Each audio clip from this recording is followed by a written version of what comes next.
This is my 2015 Ecodiesel. Pulling the motor's blown. So first thing I did is I lifted the you have to lift the cab, and that's the easiest way to do it. Well, actually, you start out by taking off the whole entire front end. I mean, everything got to come off. A lot of videos on how to do that, but it gives you room where you can just walk in here and start pulling as much off as you can. Be real careful with these little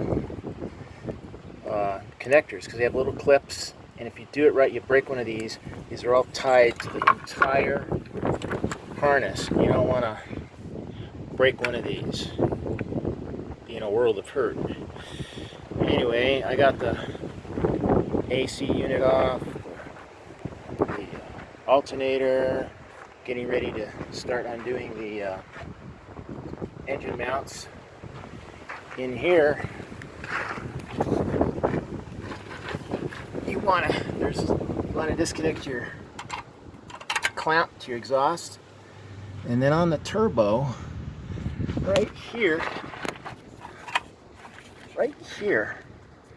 you want to disconnect that, because that goes to the back of the turbo. It's a sensor of some sort. It's a sensor. So want to definitely disconnect that, or you'll break it when you pull it out.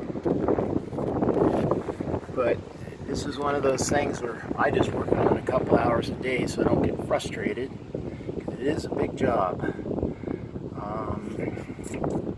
Also, when I lifted the front, I only lifted the very front. A lot of guys lift the whole thing up, but I'm sort of lifting the front up at sort of an angle like this.